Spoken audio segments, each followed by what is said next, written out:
নমস্কার, youth dream physical একাডেমির পক্ষ থেকে সকলকে জানাই শুভ সকাল।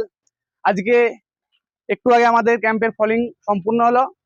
আজকের ভিডিওটি করার মূল উদ্দেশ্য হলো এই যে আজকে আমাদের ক্যাম্পে প্রায় 15-16 জন সেকেন্ড মেরিট লিস্টে অগ্নিবীর আর্মিতে চাকরি পেয়েছে।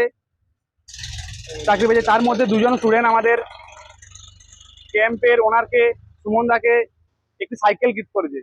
তো সাইকেলটি হলো সাইকেলটি একবার দেখাও।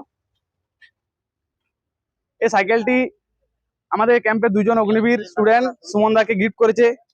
কারণ আমাদের যখন লং রানিং হয় 15 কিলোমিটার বা 10 কিলোমিটার 15 কিলোমিটার, তখন আমাদের সুমন দারও আমার সঙ্গে রানিং এ যায়। তার কারণে যাতে সুমন দা আমাদের সাথে যেতে পারে পুরো রানিংটা, ওই জন্য সাইকেলটা গিফট করেছে। এসো তাদের দুজনকে দেখায় যারা সাইকেলটা আমাদের গিফট করেছে সুমন দাকে। দেখো,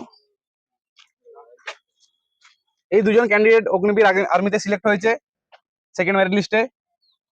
তোমরা সাইকেলটি গিফট করে কি জন্য গিফট করেছে আমাদের দর্শকদের একটু জানিয়ে দাও। প্রথম কথা, সুমনদাকে গিফট করা আমাদের একটা উচিত ছিল, কারণ হচ্ছে সুমনদা আমাদেরকে এতদিন ধরে এখানে রেখেছে, রানিং টানিং করেছে। আচ্ছা, তাহলে মানে কি বলবো, একটা তোমরা আমাদের দাদা ভাই সম্পর্ক। তোমরাও লং রানিং করছো, তখন আমরাও long অসুবিধা running হতো করেছি, সুমন দা যেতে, তখন ওই কারণে তোমরা সাইকেল দিয়েছো যে সুমন দাও আমাদের সাথে লং রানিং 10 কিলোমিটার 12 কিলোমিটার যেতে পারে। আর এই যে সামনে ট্রেনিং সেন্টারে যাবে আর কিছুদিনের মধ্যে, কালকে ট্রেনিং কিট সবকিছু কিনা হয়েছে। দর্শকরা দেখছো, এরা দুজনকে আশীর্বাদ করো যাতে ট্রেনিং এ ভালো করে ট্রেনিং করতে পারে এবং আমাদের